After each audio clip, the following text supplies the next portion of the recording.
안녕하세요. 돈 요정 민키언입니다. 오늘은 제 채널에 또 엄청난 분이 오셨습니다. 안녕하세요, 가스너님. 자기소개 부탁드릴게요. 안녕하세요. 저는 이번에 박 과장은 어떻게 5년 만에 120억을 만들었나를 쓴 가슬러라고 합니다. 만나서 반갑습니다. 반갑습니다. 가스너님, 보니까 이렇게 책을 내셨는데, 어떻게 이렇게 책을 내고, 이렇게 투자를 하게 되셨는지 짧게 이렇게 소개 좀 부탁드릴게요. 제가 2011년도에 처음에 이제 와이프하고 이제 결혼을 했고 약 한 1억 원 정도 한 회사 생활을 한 5년 정도 했던 것 같아요. 약 한 1억 원 정도가 있었고 결혼하고 나니까 1억 원 정도가 있었는데 거기에 이제 대출을 받았었거든요. 전세자금 대출. 그걸로 2011년도에 이제 마포에서 2억 1천만 원 정도의 이제 전세를 살다가 2년 정도 전세를 살았더니 이제 그 당시 집주인분께서 월세를 30만 원, 전월세로 반전세로 바꿔서 월세를 30만 원 정도 더 내라 이렇게 이제 얘기를 하셔가지고 2013년도에 그렇게 계약을 하고 3개월 정도 지났는데 당시에 월급이 한 200만 원 정도 됐던 것 같아요. 근데 이제 월에 30만 원씩 더 내려고 하니까 거기다 전세자금 대출도 받았잖아요. 그게 너무 뭐랄까 좀 기분이 안 좋더라고요. 화가 나가지고 3개월 좀 있다가 그래서 복비를 물고 그냥 그러면은 매수를 하자 이렇게 이제 결정을 해서 그때 돈 모은 걸 다 했더니 한 2억 정도 됐는데 그거 이제 그 돈에다가 그 다음에 대출을 조금 일으켜서 4억 3천 정도의 이제 옥수동에 이제 집을 이제 처음 샀고요. 그러고 나서 사실 2013년도 이때도 사실 별로 감이 없었어요. 부동산에 대한 감이 없었고 근데 그냥 이제 집 한 채 있는 거였고 뭐 가격이 오르던 내리던 사실 이런 거에 대한 감은 전혀 없었는데 1년 뒤에 이제 어느 날 옆집에 사시는 분이었는데 그 재활용 쓰레기를 버리다가 이제 얘기를 하게 된 거죠. 저한테 물어보시더라고요. 집을 사서 오셨어요? 이렇게 물어보시더라고요. 대뜸. 그래가지고 아니 사서 왔는데요. 그랬더니 아유 난 큰일 났다고 그분이 갑자기 그래서 왜요? 그랬더니 그분 얘기를 들어보니까 이제 그분은 현찰이 한 3억 8천 정도 있었고 그보다 많았죠. 근데 대출 받기 싫어가지고 그 당시에 이제 그 집에 4억 3천에 제가 샀던 집에 이제 전세로 이제 들어오셨던 거죠. 그러고 나서 시간이 한 1년 정도 지났는데 가격이 한 1억 정도가 오른 거예요. 그러니까 이제 그런 상태를 보니까 이게 뭐지? 이 사람이 나보다 돈이 더 많았는데 전세를 사니까 오히려 전세금을 더 올려줘야 되고 나는 대출을 받았는데 오히려 자산이 늘었네? 약간 이런 희한한 경험을 좀 하게 됐었고 그때까지도 사실은 부동산에 대한 큰 어떤 감이 별로 없었던 것 같아요. 없었는데 이제 회사 생활이 너무 힘들고 저도 2015년도 네, 그때였던 것 같아요. 회사 생활이 너무 힘들고 퇴사를 할까 막 고민을 하던 차였어요. 그리고 이제 개인적으로는 약간 글 쓰는 것도 좀 좋아하고 여행도 좋아하고 그래서 모르겠다 뭐 가진 거 뭐 집 한 채 이거 다 팔고 그냥 세계 여행이나 가자. 딱 이렇게 이제 마음을 먹었어요 그 당시 정말로. 그리고 이제 와이프한테도 이제 다 얘기하고 이제 다 이제 그만두고 그냥 세계 여행이나 가고 욜로 하자 우리도. 그때는 아기가 없으셨죠? 그때는 애기가 없었습니다. 애기가 그렇죠. 없었고. 네. 그래서 이제 그만두고 가려고 했는데 하필 또 그때 갑자기 뭐가 왔냐면 그때 기억나시는지 모르겠는데 이슬람 테러가 엄청나게 거의 뭐 전 맞아요, 세계적으로 맞아요. 막 문화재 퍼지면서 부시고 이랬죠. 네, 문화재 부시고 막 이러면서 와 여기 세계여행을 가려고 그래도 와 이거 무서워서 못 가겠더라고요. 거기다가 갑자기 제가 허리디스크가 오면서 그게 되게 웃긴데 PC를 들고 엘리베이터를 탔는데 재채기를 했어요 제가. 취하는데 갑자기 허리가 아파가지고 삐끗하면서 누워버린 거예요. 이렇게. 그러면서 와 이제 뭐 회사에서도 그만두고 싶었는데 마음대로 그만두지 못하고 허리도 아프고 세계여행도 못 가고 이제 완전 인생 망했구나. 약간 이렇게 생각하고 있는 찰나에 친구가 이제 그런 얘기를 하더라고요 저한테 밥을 먹는데 계속 뭐 오피스텔을 샀다느니 뭐 그런 얘기를 하길래 너 돈 많어? 그랬더니 뭐 이렇게 얘기하더라고요. 야 대출 되잖아 얘기를 하더라고요. 그래서 대출? 이렇게 그냥 하고 넘어갔었는데 그 다음 날이었을 거예요 아마 친구를 만났는데 아파트를 샀다는 거예요. 그래서 저는 오피스텔은 크게 관심이 없었고, 아파트? 야, 아파트를 어떻게 샀어? 그랬더니 어제 얘기했잖아, 대충. 그 얘기를 하더라고요. 그래서 그 다음날 바로 휴가를 쓰고, 제가 이제 그 친구가 얘기했던 그런 상계동, 이 일대를 한번 돌아보자 하면서 이제 갔었고, 그날 바로 아파트를 한 채 더 샀어요.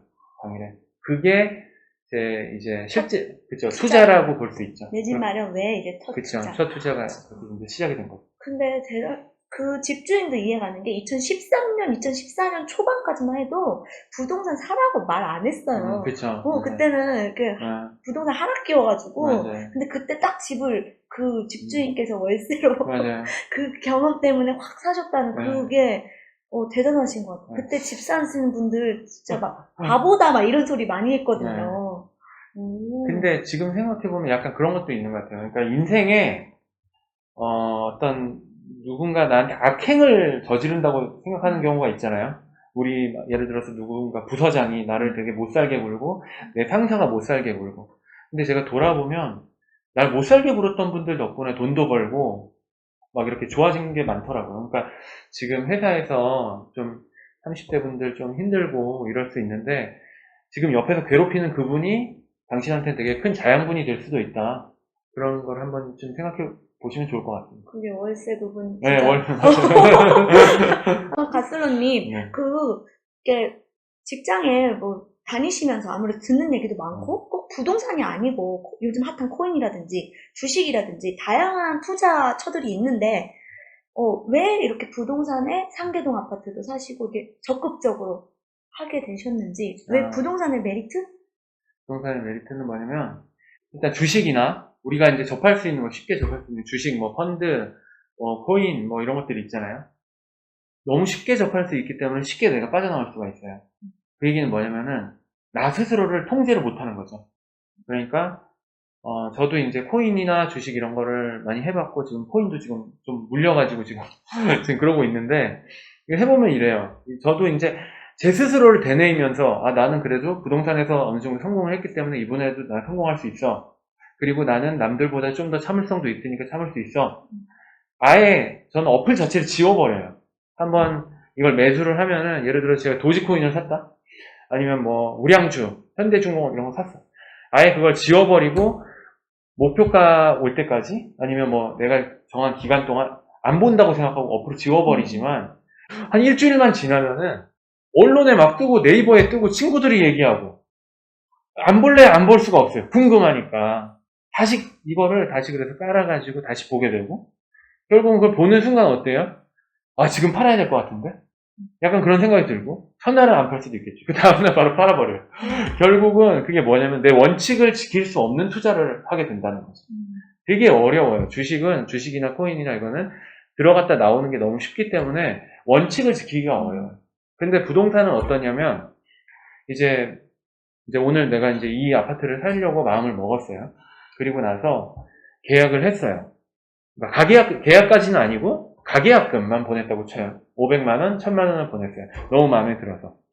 근데 집에 왔더니 와이프가 난리가 난 거예요. 왜 샀냐고. 그래가지고 이걸 되돌리고 싶잖아요. 되돌릴 수가 없어요, 이거는.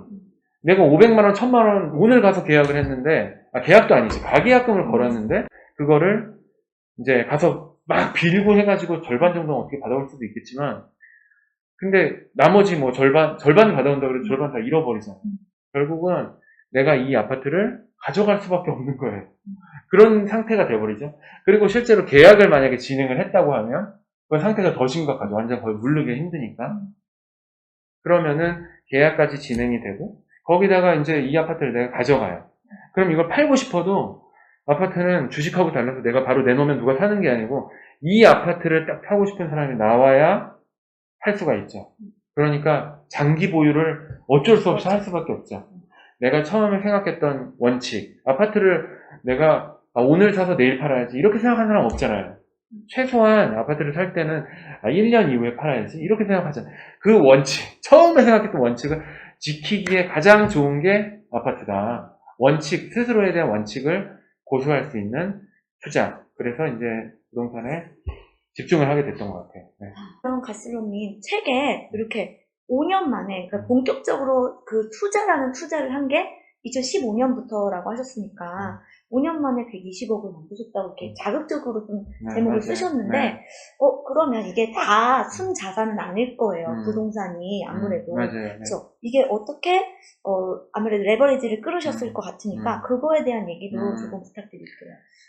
일단 이제 아까 이제 주식하고 코인 잠깐 말씀드렸지만 그거랑 이제 좀 같이 결부시켜서 좀 말씀드리면은 사실 이제 내 돈이 만약에 5천만 원이 있는데 대출을 일으켜서 이제 뭐 주식도 마찬가지고 코인도 마찬가지지만 레버리지라는 거, 그러니까 대출을 일으킬 수가 있어요. 코인은 뭐 진짜로 가능한 거 뭐 한 100배까지도 레버리지가 가능하거든요. 그러니까 내가 1억이 있어도 마치 100억이 있는 것처럼 레버리지를 일으켜서 투자를 할 수도 있고, 다만 이제 그게 내가 투자한 방향, 나는 우상향 한다고 해서 베팅을 했는데 이게 갑자기 조금만 빠져버리면 그 돈이 1억이라는 돈이 다 날아가는 거죠. 근데 레버리지는 어떤 종목이나 다 일으켜서 할 수가 있지만 이제 코인이나 이런 주식 같은 경우는 이게 변동성이 너무 크니까 레버리지를 일으켜서 하면 결국은 내가 모든 걸 다 잃어버리고 정말 위험한 투자가 될 수밖에 없죠. 근데 이제 부동산은 어느 정도 안정적이죠. 왜냐면 기본적으로 부동산의 레버리지는 또 종류가 조금 더 다양한데 뭐냐면 그냥 대출뿐만 아니고 이제 내가 직접 들어가 살지 않으면 임차인이 있잖아요. 그러니까 그죠. 전세 보증금이 이제 레버리지가 될 수가 있는 거예요. 그러니까 예를 들어서 뭐 5억짜리 집이다 그러면 내가 실제로 투자한 거는 1억 5천이지만 거기에 이제 전세 보증금이 껴있다 그러면 같이 총해서 5억을 내가 투자를 한 건데 실질적으로는 내가 투자한 금액이 1억 5천이 되는 거니까 그건 은행에서 빌린 것도 아니지만 어쨌든 최대한으로 그 전세 보증금을 활용한 레버리지 그런 걸 이제 일으킬 수도 있는 거고, 아까 이제 120억 말씀하셨는데, 이 120억 안에는, 사실은 책 제목을 이렇게 이제 좀 과하게 이렇게 좀 뽑은 거는, 이제 아무래도 이제 시선을 좀 끌어야 되니까, 예, 그런 부분도 있고, 원래는 이제 저는 서울에 대한 어떤 슈퍼사이클, 서울의 부동산 상승기 이런 거에 대한 내용이 사실은 대부분이긴 한데, 이 120억 안에도 보면은 대출이 한 20억 정도 되고 나머지 이제 뭐 보증금하고 그다음에 이제 순자산 이렇게 이제 구성이 되어 있고요. 이게 이제 여기서 이제 대부분의 사람들이 또 그러면은 뭐 이것저것 빼면 뭐 별로 남는 것도 없는 거 아니야?